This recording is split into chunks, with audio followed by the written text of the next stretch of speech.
Bitcoin's OG is joining us today. The man who told you, please buy $1 a Bitcoin 11 years ago, almost to the day, is joining us to share his thoughts on whether Bitcoin is still a good investment at its current price, and what else in the crypto space has that please buy $1 of this moment. We're going to talk about that. Also, big week for risk on assets that includes crypto. As CPI data comes out on Wednesday, we have Jerome Powell speaking tomorrow. How is that going to shake up the markets? Are people starting to price it in? We're seeing altcoins and Bitcoin start to rally. What can we expect this week and moving forward over the next few weeks? GameStop is back as Roaring Kitty roars back to X for the first time in 3 years, literally posting a picture that sent GameStop absolutely to the moon, halting trading over 5 times. Also, 2 big banks have shown exposure to Bitcoin. Which ones are they? What is El Salvador doing? And we have that and much, much more to talk about. Let's just jump right in.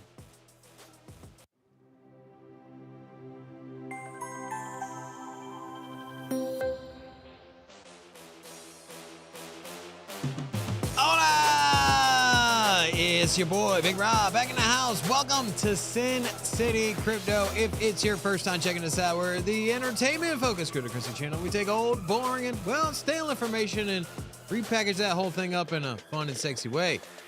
You know, we've seen Bitcoin go down and test $60,000.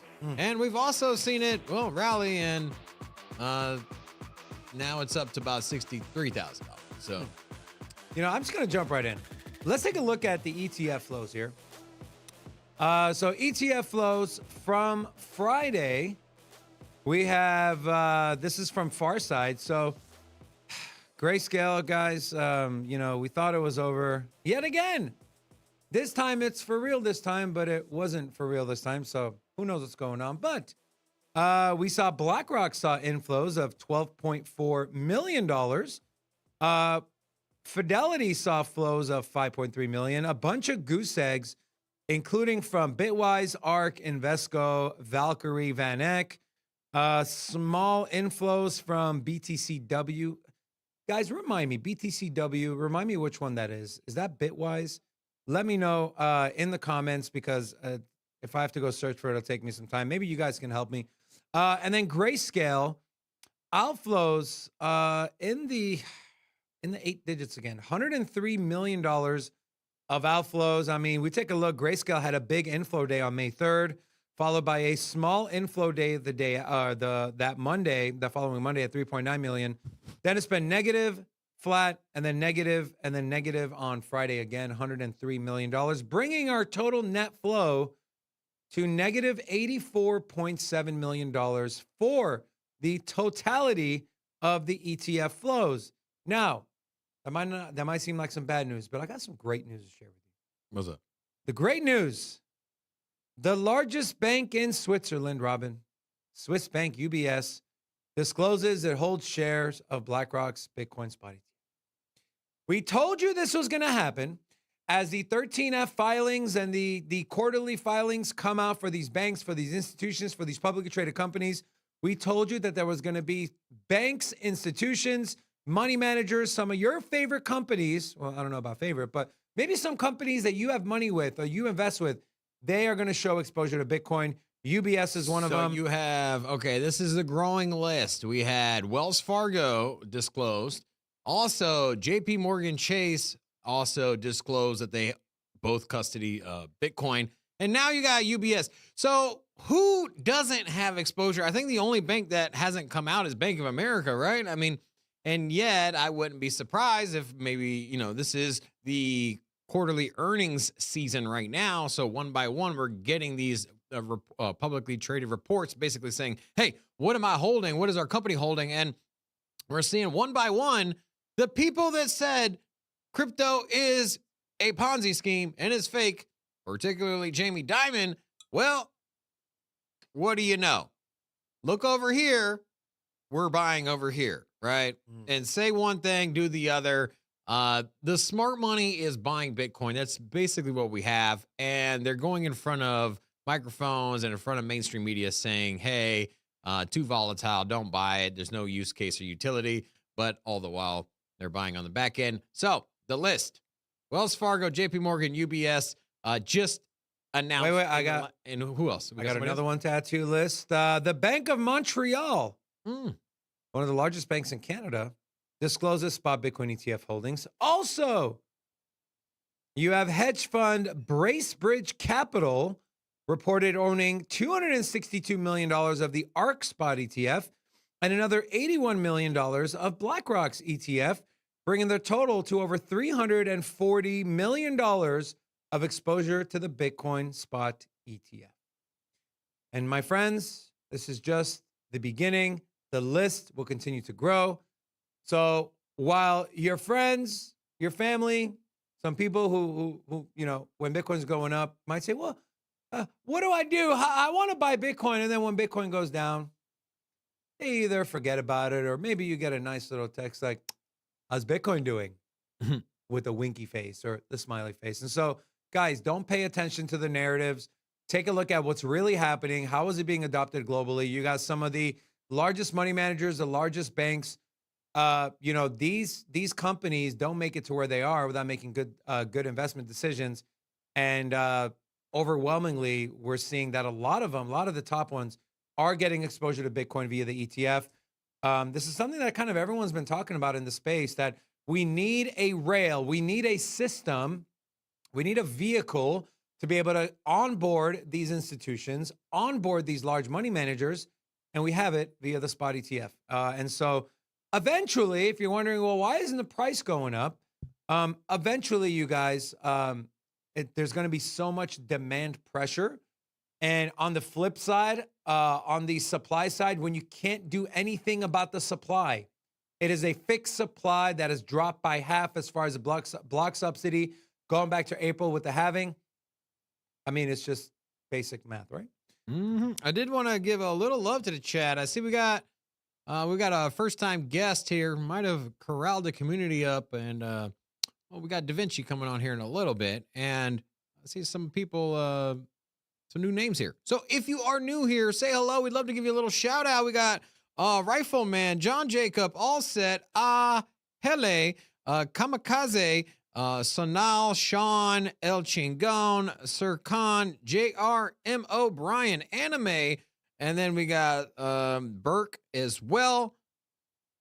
Then we got a new member, Softshell, has joined the Center community. He purchased a membership today, so big shout out to you. And also Poman4, Poman, he's got 4 months of membership under his belt now as a hodler. So lastly, we got Hama as well, to all of you. Hola! Welcome to Sin City Crypto. Hama, not Hamas. We do have... El Salvador just created a new website. Look at this, Robin. Bitcoin.gov.sv. This is showing the Bitcoin blocks.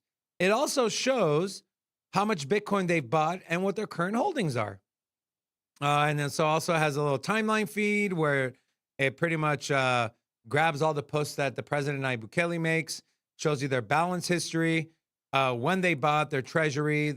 So this is pretty cool, man. This is something from the government of El Salvador that currently hold 5,749 BTC, worth roughly $360.5 million. And so will we see something like this from the U.S. government? Probably not. But this was pretty cool. I wanted to share with you guys. So if you want the website, check for yourself. Again, it's bitcoin.gov.sv, like V, like the letter V. Before we move forward, I do want to give a big shout out to channel sponsor, Cam's Blue Wire Technology. Today's crystal clear 4K stream is brought to you by our IT sponsor, Cam's. If you want to learn more how Cam's can help your business grow, scale, and maximize your networking, IT, and cybersecurity, you're going to want to visit BlueWireTech.com. I can't even begin to explain how vital and important and helpful that entire team and Cam's has been to the success of us launching 4K. So big shout out to them. If you want to learn more, visit bluewiretech.com. Now, guess who's back? Back again. Roaring Kitty is back. So Robin, listen, you remember GameStop back in right after the pandemic, right? Thing just absolutely moonshotted to like what, $300-400. Robinhood was that's when everyone started hating Robinhood because they halted trading, they halted buying, they turned off the buy button, but they squeezed out billions of dollars, almost bringing one company, I think it was Pershing Capital, to its knees, liquidating almost $3 billion of shorts they had on GameStop. Well, the guy behind all of that is back, posting for the first time on X in over 3 years. I want to share this tweet from the Kobayashi letter. This is absolutely insane. GameStop is now a $10 billion company for the first time since October of 2022. The stock is up 91% today and has been halted 4 times, now 5 times. Since April 23rd, GME has now added $6 billion in market cap. The return of Roaring Kitty to X has sparked a return of the 2021 meme stock rally.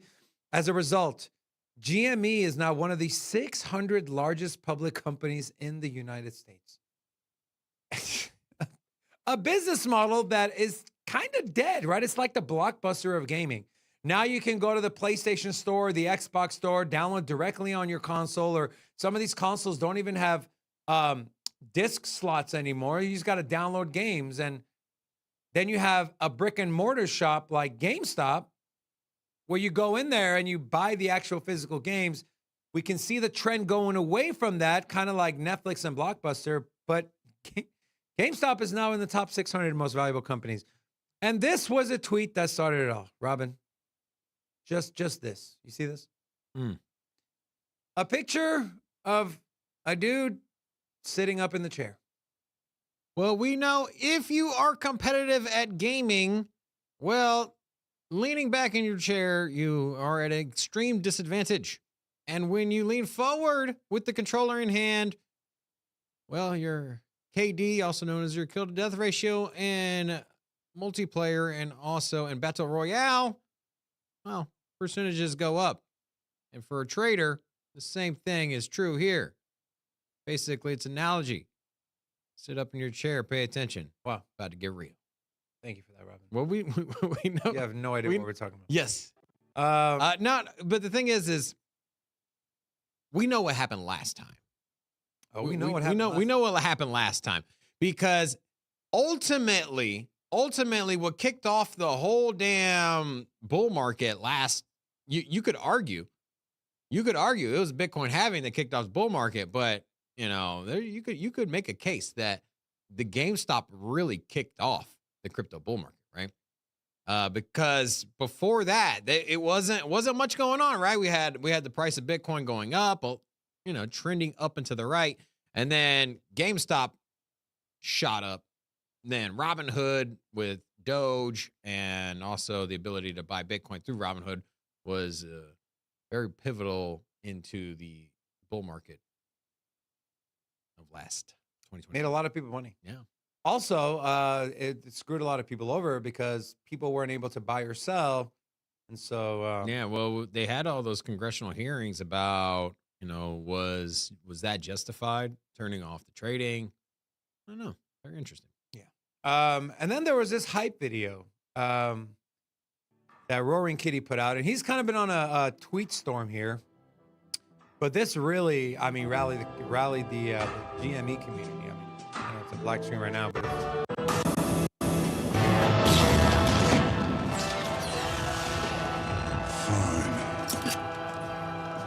I'll do it myself. obviously that's the famous Thanos.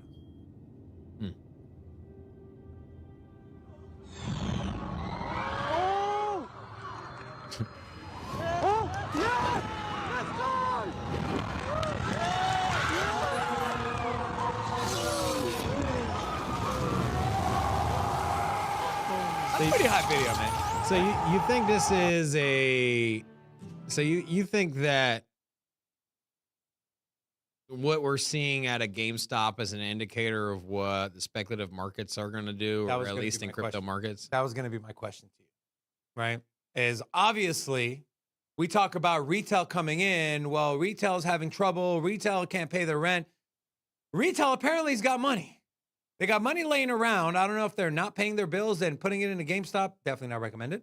But I mean, what does that tell you? That was going to be my question to you is, what does that tell you, Robin? Does that tell you that, in fact, when retail does come in, it's going to be massive because people are just fed up with it? Well, here's the thing: a lot of the people that were early into crypto in the bull market last year were people that came off of profits on GameStop, right? I mean, how many people did you talk to in 2021? If you kind of just think about history, right? 2021, you had GameStop, people made money. That same person that was like, bro, I hit it. I hit it big with GameStop. Well, what were they talking about a few weeks later? It was Dogecoin, it was Bitcoin, it was crypto. And so is this, they always say that history, doesn't always repeat itself, but it rhymes.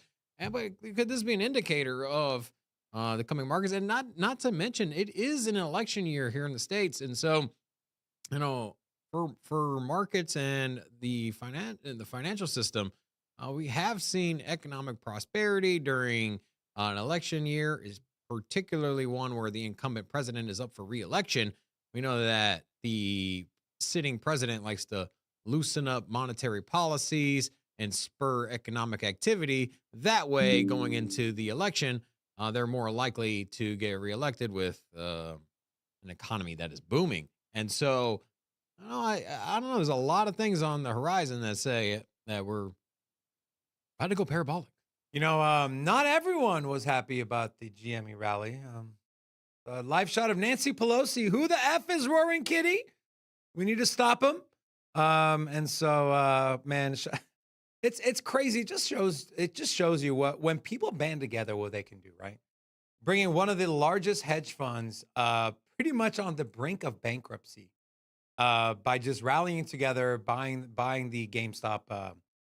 Buying the GameStop stock. So shout out to the GME and the Wall Street Bets community. Pretty big. All right. Without further ado, we have a first-time guest on the show. He is known amongst the crypto crowd and pretty much everyone as the Bitcoin OG.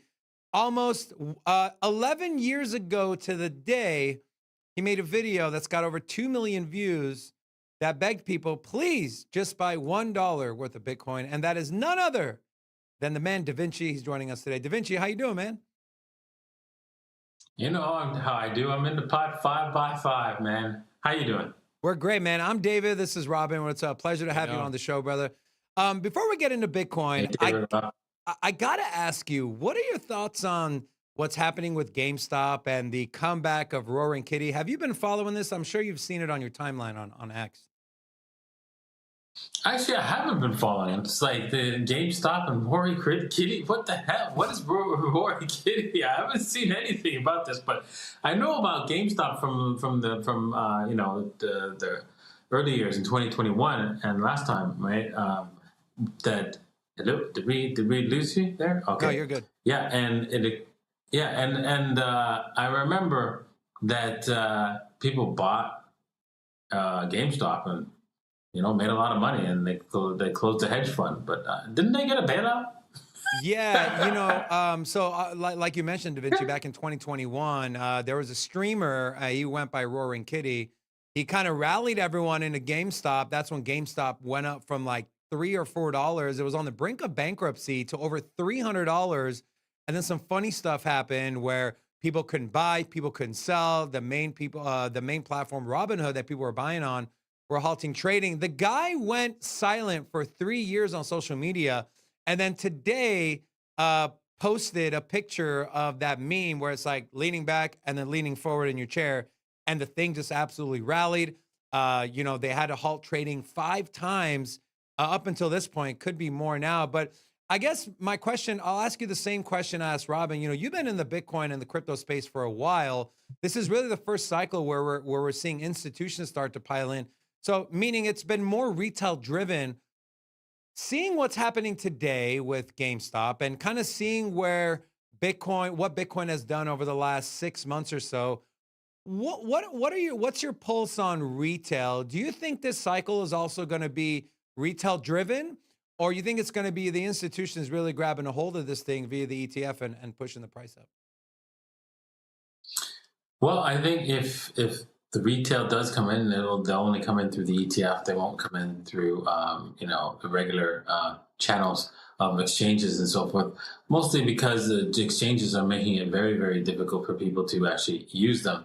I've recommended people, Americans, to use Coinbase, and the Americans that have used it, they said, "Man, their tech support's horrible. I can't seem to get anybody. Can't seem to get my problems resolved." And then they basically give up on Coinbase just to get a hold of their own crypto. And then, of course, there's also people who do manage to get through all the Coinbase nonsense. They end up unable to withdraw from Coinbase. So I don't know what's going on over there with Coinbase, but yeah, there seems to be a lot of complaints, and and then of course they can't even actually go to some of the good exchanges because they're banned from those exchanges from using those exchanges unless they of course use some other ID, which is Americans can either create fake ID, right? Yeah. Not that I recommend that, but also you can also get buy ID from another country. Palau is also selling them.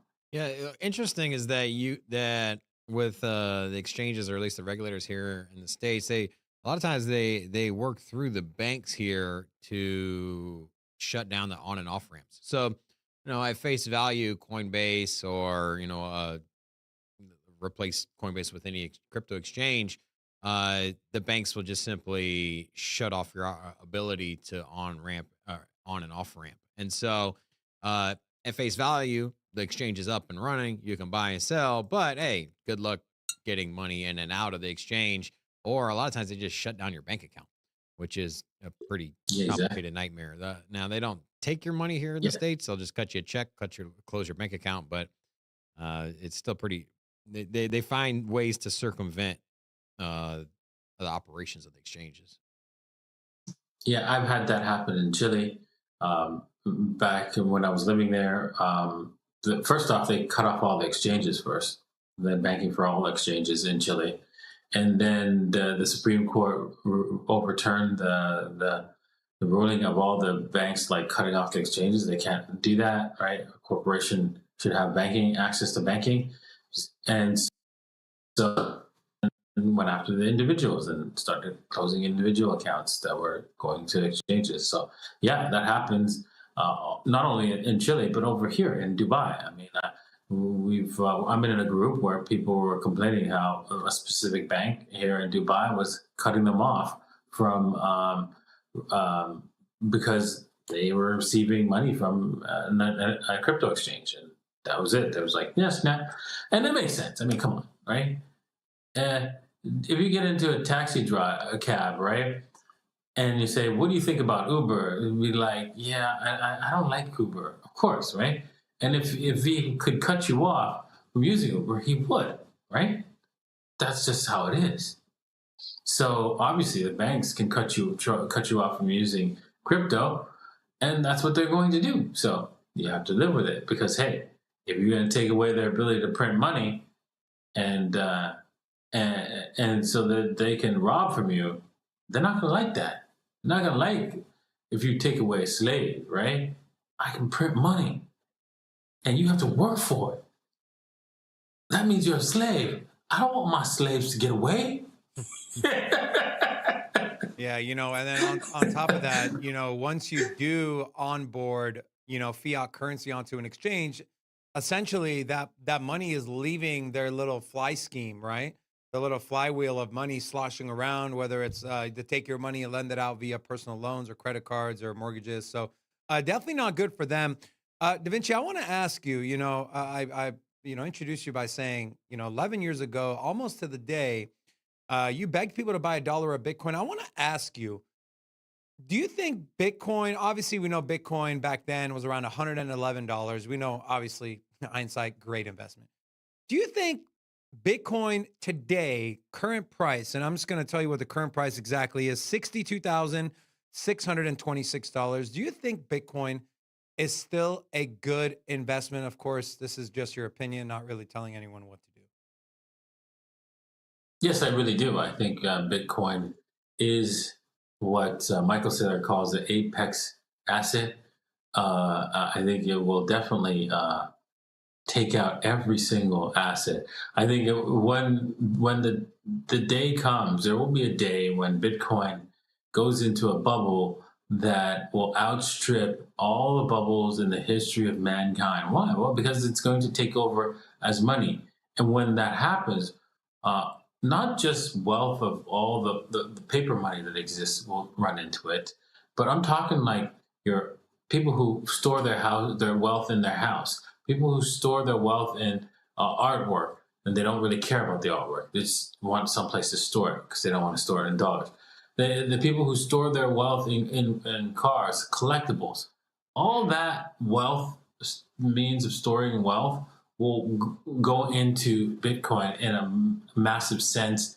And I see something absolutely insane in our lifetime, as people realize, wait a second here, I have an asset that I can actually liquidate easily, and it can transfer anywhere in the world easily, and no one can stop me, and I can transact with other people anywhere around the world, and there's no inflation, so it's actually deflation, so it'll always go up in value. Oh, okay. I got it. And then, of course, they have to understand that no way that somebody can hack it or basically, change the rules and so forth, right? That's another thing. People just, don't understand the code, don't understand the math, and they're a little skeptical and they're a little slow to change. But because we are all interconnected, they will eventually get here. Because every time I go on a trip and I meet a lot of no coiners, it doesn't take me very long to convince somebody to buy Bitcoin. Right, when I explain how valuable it will be, because its only job is to be money, and it is a fixed value asset. So meaning there's no creating more. There's only less that's going to be existing because people lose it. And so when you understand that concept, and then you understand that that the governments can't confiscate it from you, your banks can't freeze it, you're like, oh darn, this is it. Now, I heard you reference the fact that it's going to replace money. Do you mean like fiat? Do you think it's going to be the medium of exchange where instead of paying with the native currency of your country, you're more or less buying and selling in Bitcoin? I feel like that's argument for it replacing money, or what the Bitcoin white paper was really just titled to do, a peer-to-peer payment network, seems to have kind of fallen backseat to the store value and the hedge against inflation. And you think that it's going to be like a means of payment? Because the big slight on Bitcoin is always, oh, nobody's going to buy a cup of coffee with it, which, we see there's many examples of people buying coffee now. I mean, you can look no further than El Salvador as an example. But do you think that's a real utility for Bitcoin in the future? People have said that, IP, right, and internet, TCP/IP, which is an internet protocol, comparable to Bitcoin. It's a protocol. Bitcoin's a protocol. They said that we wouldn't be able to do videos. We wouldn't be able to service everybody on the planet with an IP address and be able to use it. They said they wouldn't have voice on it. They wouldn't have music being files being transferred. It's too limited, too slow.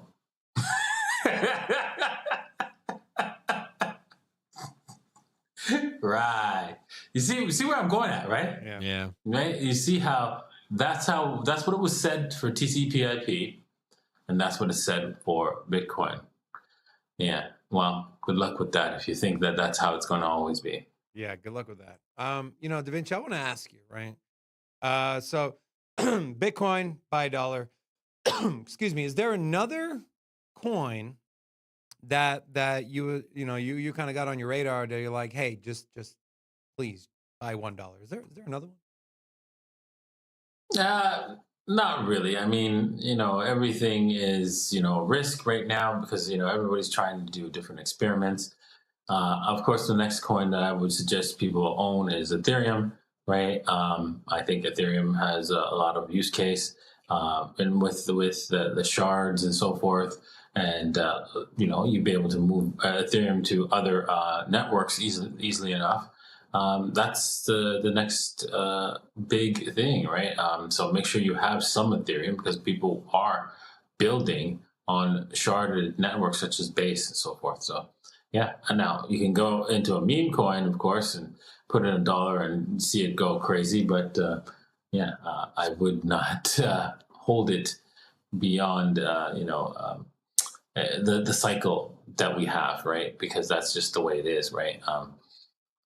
It's all about the hype, right? And then most of these memes will crash back down, but some of them will continue on to the next cycle, and depending on if they build some sort of like utility to them, then they might stick around. Speaking of hype, I'm seeing a lot of talk about your cat. You got a cat named Waffles. Every other comment I'm seeing is Waffles, Waffles, his cat, his cat. Is this like a coin or what's going on here? Yeah. A group of guys, they created a Waffles meme coin, and I decided to support it, and I gave them videos, pictures, and so forth.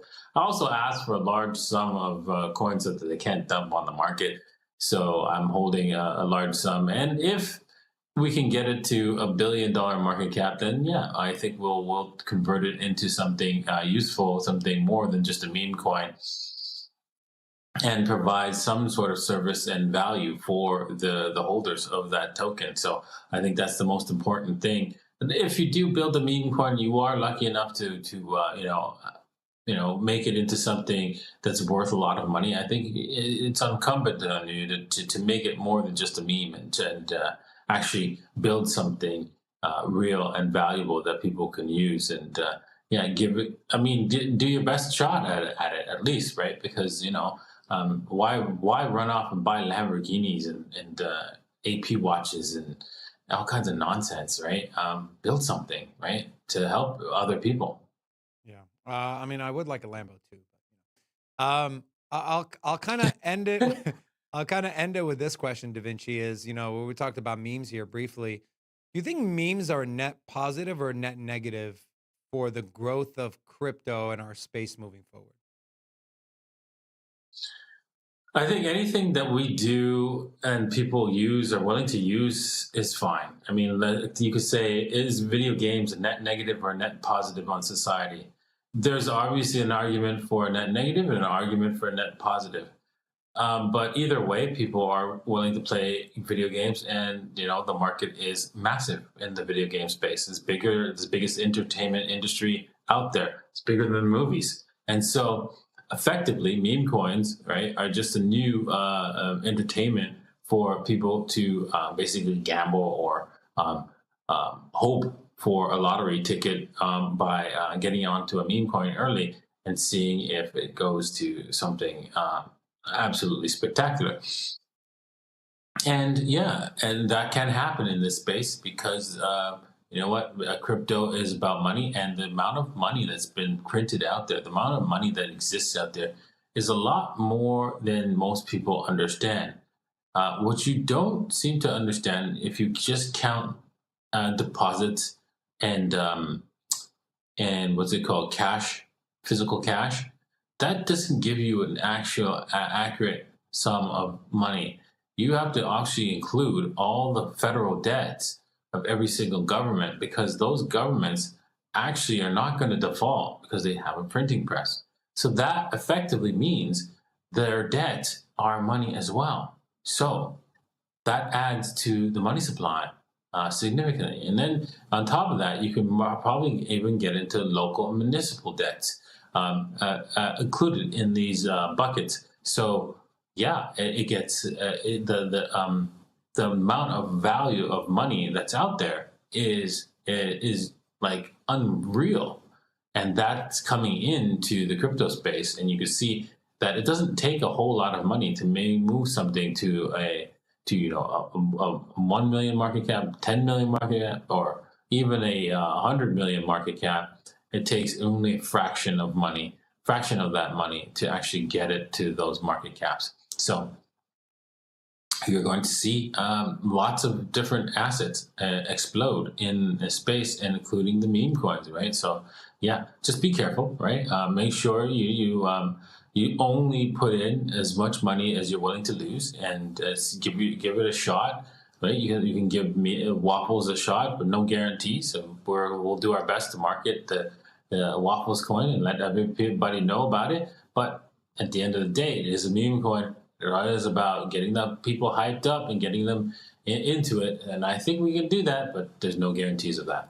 Yeah, you mentioned, you kind of compared it to gambling and lottery ticket. We're obviously in Las Vegas, Sin City crypto, right? And so there's a reason the casinos just quarter after quarter seems like just keep breaking records, is because people just people are struggling. They're essentially living to work, and they're looking to just, man, if I can just hit one, whatever on a slot machine, or one jackpot, or if I can hit on one meme coin, I can change my life.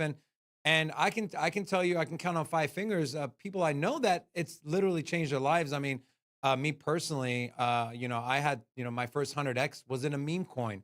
And so it definitely can change people's lives. I can understand the side of it where it's like, hey, it's bad, but I definitely see more. I lean more towards the, you know what, man? I'm sure, if people don't spend the money here, they're going to go blow it here. They're going to come to Vegas, go throw it on the craps table, whatever the case may be. It's people's money, the way they make it, they spend it how they are, whether we tell them not to or whatever. And if people really want to do something, they're going to find a way to do it, whether it's legal or illegal. And so it's just interesting. But Davinci, man, want to thank you for your time. We appreciate you joining us. Guys, definitely recommend go follow Davinci on X. I did drop it in the comment section. It's also in the description of this video. It was a pleasure speaking to you, my friend, and we look forward to having you on again in the future, man. Yeah. Thank you. Take care. Appreciate it. Cheers, man. All right. Cheers. Thank you. I did want to give a little love to the chat. We've got a lot of new people here. It looked like the community came together. So shout out to you. Meditation Spa, Skill Mix, Assorted Singles, Ahmed, Don99, J.A., Kevin S., SpaceX, Weeder, PR, Washbox, Raymond, and then we got Jose R., Justin K., Fernando, Ahmed, USS7, Muhammad, and Crypto Fanatic. To all of you, hola! Welcome to Sin City Crypto. All these dips in crypto, right? And you're just like, I don't know about you, Rob, but there's certain times where it dips, and I just don't have money. I don't have money. Well, it could be a lot of reasons, right? There is one life hack on how to make sure that you have enough money to buy the next Bitcoin dip. Rocco, pull up my laptop. So it starts at the gym, right? And Rob, you go to the gym more than I do, right? By 100%. But this is what? This is a good life hack. He's trading. Nope, buying the Bitcoin. Nope, that money's going to Bitcoin. That money's going to Bitcoin, and we're buying meme coins with that money. You wouldn't. Never mind. We also have this. This is pretty funny. Oh, hey, sorry. What do you do for a living? I trade in crypto, man. Oh, amazing. Yeah, cool. Thanks. Yalla, have a great day. All right, Rob, let's take a look at the market. All right, so taking a look, big move in Bitcoin. Or last night we saw Bitcoin go from 60,000, testing that support. Nice rally today. We did see briefly over 63,000, but kind of nestled in here at 62,000. So taking a look at the 1 week, you can see that nice little reversal from the trend. We look like we were going down to the right. Can this sustain, or will we see that pullback as we did just a few days ago? But you take a look at the 1 month, kind of trading sideways, consolidating at this range. But we'll zoom out, take a look at the 1 year. You can see that we are up and to the right. Nice, healthy consolidation. I do think that we are prime to break out. As you can see that we've been in this consolidation for the last 3 months, and historically, Bitcoin tends, at least in the last couple years, has tended to consolidate for 2 to 4 months. Particularly, we've seen a lot of 3 months consolidations before a big move to the upside. And then taking a look at the rest of the markets, taking a peek at the altcoins, some of the biggest gainers today are the meme coins. So the top 5 gainers on the top 100 list for coin market cap, or the market cap in general, is been 100% dominated by the meme coins. You can see that Pepe is up 15%. Also, Floki, Doge, Shib, and Dog with Hat. Then after that, you go into Near Ton Coin and Bonk. So, we've discussed this before. When you see these pullbacks in the Bitcoin market, and particularly in the altcoins that are bleeding off, is probably, if you're looking for a swing trade or to put in a trade position, a leverage trade position, or just a basic trade position, is identify these meme coins. This has repeatedly been the first mover when Bitcoin bounces back. So you see Bitcoin dip down to, say, let's just say over the weekend, if you see Bitcoin drop down to 57,000, 58,000, which we did see just a little over a week ago. If you see Bitcoin head down there, best believe that the altcoins are going to be a more volatile move. It's going to be a leverage position, right? They're going to see them draw down even further than Bitcoin did.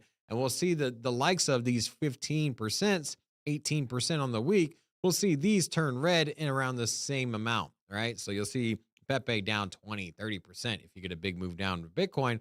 And, putting in a position when you see the number quite red in this market where we know that we're going into the bull market, we're pretty confident that Bitcoin's price is going to continue closer and closer to 100,000. Getting in on a meme coin at these dips with a very short-term time horizon seems to have been a move that's pretty easy to make money on. Some of the drawdowns, though, Athena, Pendle, Arweave, Wormhole, WorldCoin, and the Lido Core. So it hasn't been all green across the markets. We've seen that there's been a lot more volatility in the altcoin markets. We did see a drawdown. Yes. So when Bitcoin went from 62,000 down to 60,000 last night, we saw the altcoins dump pretty hard, or at least a lot more than we would typically see on a 2 to 3% drawdown on Bitcoin. And so very, very interesting to keep an eye on. A lot of volatility in the markets there. So there you go. Speaking of volatility, a meme coin that I know a lot of our community members, and myself included, is this Trump token, and this thing just absolutely rallied from around $5. Was retesting all-time highs. It crossed $10. Is currently trading at around $8.21. So with meme coins, you can make a lot of money. You can, of course, also lose a lot of money. I think it's extremely important, if you are going to open a position into a meme coin, to have an exit plan prior to entering, just like in any investment or anything any project you're throwing money at, but especially with the meme coins, because you can get into the state of euphoria where it starts rallying, right? At 2x's 2-3 days in a row, and you think it's going to go up forever, and then it all comes crashing down. Have prices in mind before entering, whether it's market cap, whether it's percentage gains of, hey, if it hits this, I'm taking this much out. Or when it gets to this, I'm taking this much out. Recommend always leave a tiny bit, leave it in there for the just in case. What if it keeps going? What if it's the next SHIB, the next Doge? Who knows? More than likely it won't be, but it's important to make sure that if you are going to get exposure to meme coins, to have a plan in place prior to entering your positions.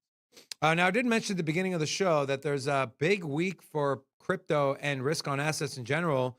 So the PPI data comes out tomorrow, and Jerome Powell will also be speaking tomorrow. Then the big CPI for April is coming out, those numbers on Wednesday. Also on Wednesday, retail sales data, the Fed manufacturing data on Thursday, and a total of 12 Fed speaker events this week. Expect to see some volatility in the markets. We also had, this was pretty interesting. The Bureau of Labor and Statistics has announced that coffee prices, certain coffee prices, will no longer be factored into CPI because, well, Robin, who drinks coffee, right? I feel like I don't drink coffee. Do you? I don't know anyone that drinks so the most what do you think the most coffee. drunk Coffee. beverage? No, Well, water. no. Well, yeah, the beverage. No, It's not coffee. no, it's tea.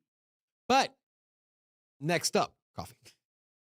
Thanks. Want to throw that out Very anticlimactic. So why do I share this? I bet you the inflation data they're giving us is completely false. I bet you it's 2-3 times more than what it is, which is probably why you're like, how the hell did I just spend $300 at the grocery store and I didn't even fill up my cart halfway? Seems like the conversation I have with my wife every week. And then this from Willie Woo. So this was tweeted by James Thorne. Simple rule: liquidity leads risk assets. M2 money growth now positive. QT surprised by the Fed. Rate cuts in 2024, showing a chart of the money supply starting to tick back up, crossing over the zero threshold. So now we are putting more, we're starting to put more money into circulation yet again, to which Willie Woo reposted and said, risk on is coming, probably when asset managers come back from summer break. Robin, if we start seeing an increase in the money supply again, if we start seeing money printing again, if we start seeing rate cuts, I mean, like, are we set up election year? We set up for just this massive rally from altcoins. You know, this I'll kind of piggyback this article off of it. Crypto traders eye explosive rally as our altcoin market revives. Talk about the altcoin market cap is currently at the disbelief stage, which is typically followed by an explosive rally. Fear and Greed Index has dropped 24 points, sitting at currently at 56. So sentiment has shifted a little bit away from greed. What's your gauge on the altcoin markets and the risk on markets as a whole, meaning crypto? What's your outlook over the next, let's just say, 4 to 6 weeks? 4 to 6 weeks? Yeah. I'm not sure on the 4 to 6 weeks, but I do know, I think there's just too much uncertainty. But I do think that looking at the cycle where we're at, looking at about halfway through the year, roughly, right? We got about another 6 months to go before 2025. And going into an election year, going into post-halving, going into the 4-year cycle, going into what history has said altcoins do during a bull run, there's very, very little evidence that opposes the idea of altcoins outperforming Bitcoin, right? There's very little to go against that. There's not very many charts out here that say, you know what? Once Bitcoin starts breaking new all-time highs, starts rallying, we're in price discovery, the alts don't go to sleep. They rally harder, and it's basic markets here, right? The smaller the market cap or the smaller the asset is, the more room it has to run, the less money it takes to make it pump. And we know that profits trickle down. And so will this be any different this cycle? I don't believe so. And I do think that maybe it pops off the next 4 to 6 weeks.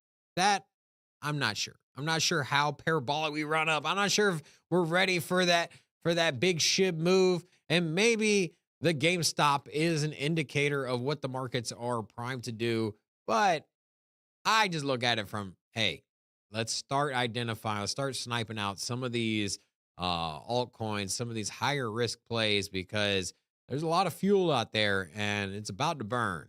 And so, altcoins, meme coins, I think there's a lot of money to be made here. A lot of money. Yeah. And identifying the trend is big, man. Identifying the trend is really what you want to do, right? You have to. It's what is the next sector to pop off? We've seen AI, we've seen meme coins. Will DeFi be next? Will we see metaverse come back around? Will Web3 and gaming be a thing? Will there be real world asset tokenization projects? And what about NFTs? Let's not dismiss those. Maybe NFTs come back in a new fun way. Maybe it's more media driven outside of the JPEG pictures, and maybe we get NFTs in the form of music and ticketing. And so just identify the sectors that are about to pop off, and get exposure to there, diversify, and get them. If you see that AI is about to rally, there's a Sam Altman was doing some interviews, and he was talking about, he said that Chat GPT 4.0 or 4, which is the newest level, he said that you guys you're gonna think that was embarrassing, right? And it was trash. He saying 4 would be trash. Yes. And that's just, he said that they rushed the product out. Now, this is supposed to be the benchmark for AI, right? For generative AI as far as speech and searching the web. And he's saying that whatever they got back there behind the scenes at OpenAI is going to change the world, right? And he's basically scoffing or laughing at ChatGPT 4, which has been an absolute game changer. So think of this. If you're in AI projects or you're thinking about AI ecosystems, what happens when this ChatGPT 5 comes out, right?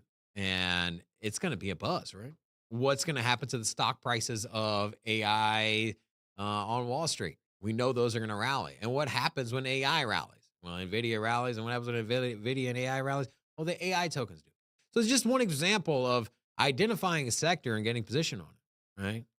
Because I think there's a little exhaustion in the AI, but I think it's going to keep moving because... Well, you don't want to get in after everyone gets in, right? You don't want to get in after the thing is pumped and be someone's exit liquidity. You want to identify these trends and get in prior. And if you take a look at the AI sector here, you have Fetch AI, which of course is going to be rebranded to ASI. That is happening, according to CoinMarketCalendar, on the 24th of this month. You have projects like Render, BitTensor, right?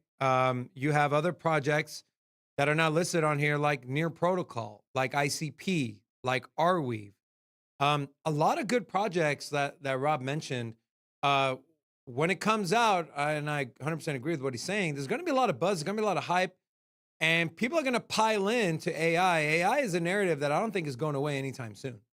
And so you want to have positions in some of these top AI projects, identify what people are, and Theta's another one. I don't want to forget about Theta with their Edge Cloud. Pretty cool. I did a demo video on that. You guys should go check it out. It was a good one. But these are things that you want to keep your eye on, which is the whole reason we tell you, you got to put your head down. You got to study, put some time in. You will be rewarded, whether it's watching shows, getting your information there, whether it's doing your own research. I agree. I think you should be doing both. Reading articles, right? Going in, reading quarterly earnings, trying to figure out, hey, 6 to 12 months from now, what do I think? Well, what is happening now? How can I extrapolate that over the next 6 to 12 months? And then identify a sector. And then within that sector, identify certain projects and tokens that you believe could be beneficiaries, whether they're doing something amazing, or it could just be, hey, they'll be pretty much, the price will be pushed up because of hype alone. Either way, as long as it's bringing you X's and money, that's really all that matters as far as that side of, your investment or your portfolio. I want to talk about this, Robin. Seeing a lot of Ethereum is dead talk, right? On our ranking, our layer 1 ranking video, I had Ethereum in the B tier. And a lot of people are like, well, what do you, all the layer 2s. It was a layer 1 ranking video. And as a layer 1, Ethereum is not S or A tier, it is B tier, in my opinion. But it is far from a dead project. People are pointing to, look, it's inflationary again, right? ETH turned inflationary. Proof of stake was a mistake. They should go back to proof of work. People are leaving for Solana, for Near. Guys, Ethereum is not dead. They are still the #1 smart contract platform in the world. Now, do I believe their dominance will diminish over time? Absolutely. But does that mean the project is dead? Absolutely not. I mean, that's just, in my opinion, just a bad take to have. And for me, it's like when you start hearing those things, now nothing's changed. Like it's time to buy, right? Take a look at where ETH is right now, under $3,000. And let's say worst case scenario, we see a 3x from here, 9 to 10 grand. That's not bad from the second largest crypto project in the space. About as safe a bet as you can make, right? If you're trying to mitigate risk with almost a certainty, and I don't want to say certainty, but damn near certainty of getting returns in the next 12 months, getting a position here at sub $3,000 is almost a no-brainer. Now, if you're looking to swing for the fences and you're identifying, hey, we're going into a bull market where altcoins are expected to rally hard, obviously picking out some other layer ones are probably going to be a little bit more fruitful in the next 12 months. But if you're trying to mitigate risk, you're trying to diversify a portfolio anchored in some more sure bet returns, I think Ethereum is a no-brainer. I will say this though, with Ethereum, this whole ETH is dead. Yes, the project is not going to disappear, and we can put that to bed. But however, during the last bull market 2021, there was not much, if any, smart contract layer ones that were competing with Ethereum.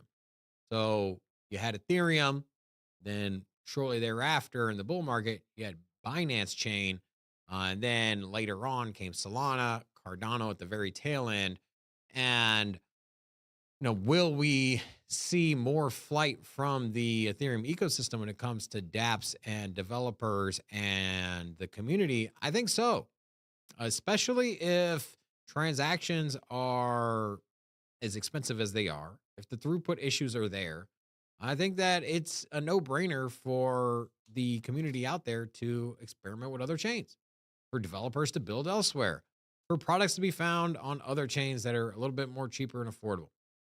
The markets are going to move where efficiency is, whether you want to agree to it or not. Where, if you go, if you build a business model and it's cheaper and less lines than the competition, then and the product is comparable as far as quality, then what you're going to have is a movement of users, a movement of customers, right? If you have a gas station, two gas stations on a corner, one is 20 cents cheaper than the other, and they have 5 times as many pumps, the time to pump is less, right? You don't have to wait in such a line, and it's cheaper.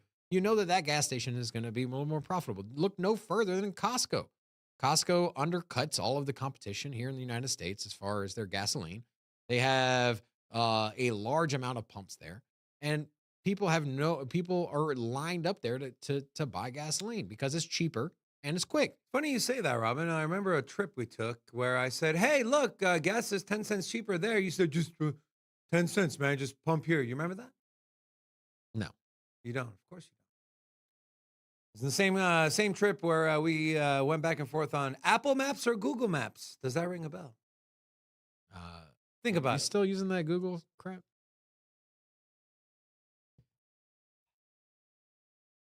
Talk about Franklin Templeton.